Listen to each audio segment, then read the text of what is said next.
death, taken over the affairs of the Jamaat in their collective hands. And also they argued that it was the age of democracy, so no longer a Khalifa is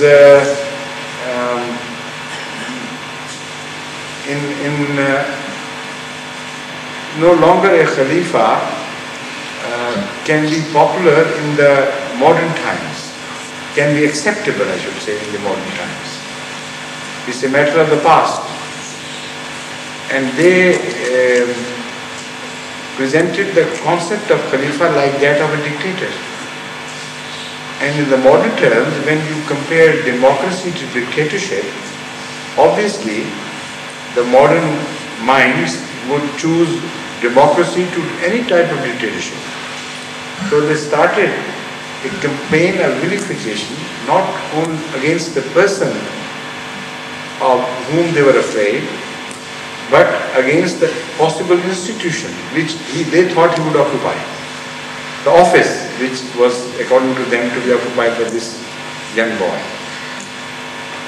So when they started campaigning against this, Hazrat Khalifatul Masih Awwal came to learn of this, and there were debates going on, privately held here and there, and from the other side, they were rebutted by an argument that if you think Khilafat is no longer an acceptable institution, then why did you choose Hazrat Khalifatul Masih Awwal for that?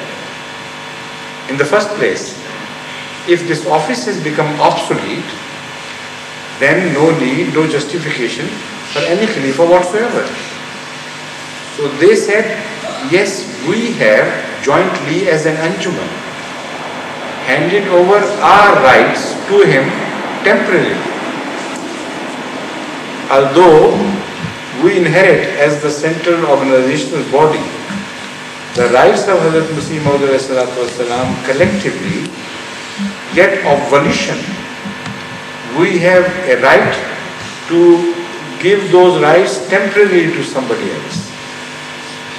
So this Khalifa is not a Khalifa in his right. There is no Khilafat. This is a Khalifa of our making. We inherited the rights, so we chose to hand over the rights to a Khalifa, particularly because of his very special piety. So we thought it's all right, let him discharge our duties for a while. After his death, they will return to Anjuman Ahmadiyya, so it's okay. That was the stance taken by them. When this stance was related to Hazrat Khalifatul Masih Awwal, he was so angry that never in his life he was so angry, either before or after.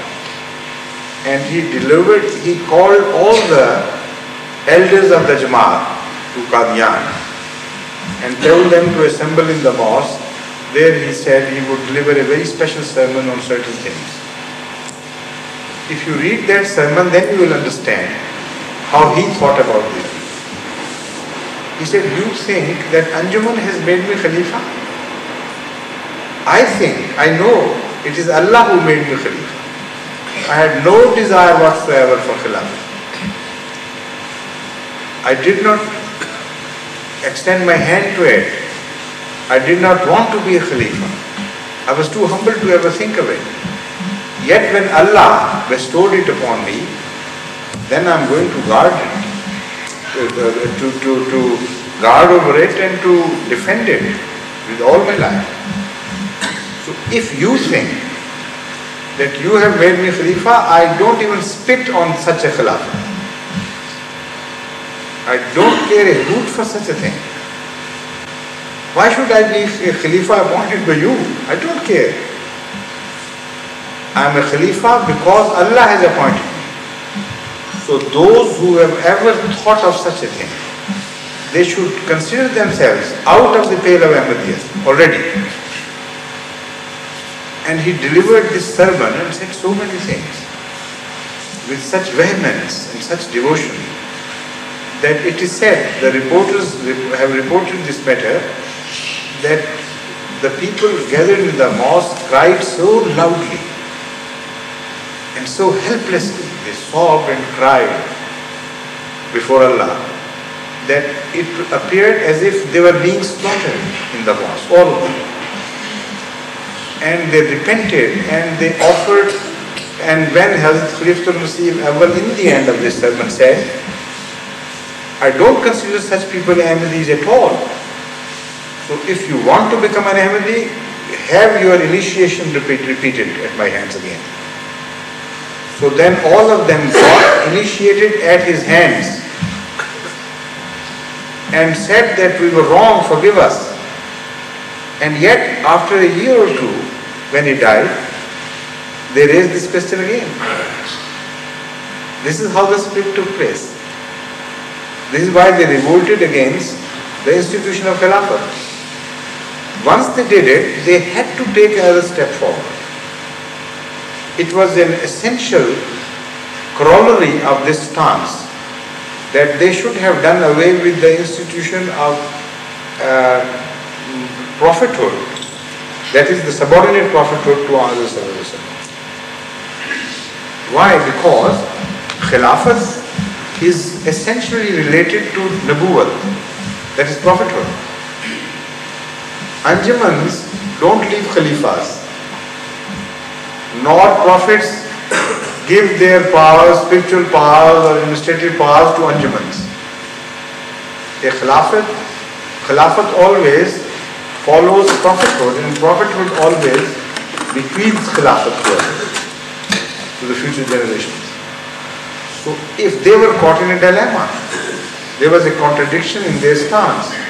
They had accepted Hazrat Masih Maud as a bona fide deputy prophet, Ummati prophet of Hazrat sallallahu alaihi wasallam. So had he been a prophet, they thought, then Khilafat was a natural corollary. It had to follow. So they had to make a volte-face on this issue as well. So they said, Hazrat Masih Maud only mentioned metaphorically that he was a prophet, but he never was. He never claimed in real sense of the word. So the debate raged between the two groups. One who thought Hazrat Masih Maud was a prophet of Allah in the sense that he was raised by Allah himself. Allah spoke to him. Allah gave him a commission to perform. So he was a prophet. But because he did not bring a new law, because he was entirely subordinate to the law of the Holy Quran and the word of Hazrat Muhammad Mustafa sallallahu alaihi wasallam, so he was a deputy prophet. This was the stance taken by one group. And because he was a prophet, so he left the institution of Khilafat behind him. Allah ordained it so, not that he mentioned it in so many words, but Allah so ordained it. And against their argument that it was Anjuman who inherited Hazrat Masih Maud office, this second group said Anjuman was made in the lifetime of Hazrat Masih Maud. All the powers which Anjuman contained in the lifetime of Hazrat Masih Maud. So had Hazrat Masih Maud retired, resigned from his office, or there was a duplicity. Two parallel powers were being run, one held by the Anjuman and the other by Hazrat Masih Maud. They had no leg to stand upon. Yet, because they were elders, older in age, had a larger influence in many regions of Ahmadiyya, and they controlled the affairs of the community in so many ways that even the finances were entirely in their hands. So when the split came to the surface, immediately after the death of Hazrat Khalifatul Masih Awwal, then suddenly they realized that despite everything, a very great majority of the people present opted for Khilafat and rushed madly to be initiated at the hands of Hazrat Khalifatul Masih Sani. That young boy who they considered was just nothing. So that made them quit Qadian. Because the majority of the people present in Qadian followed Khilafat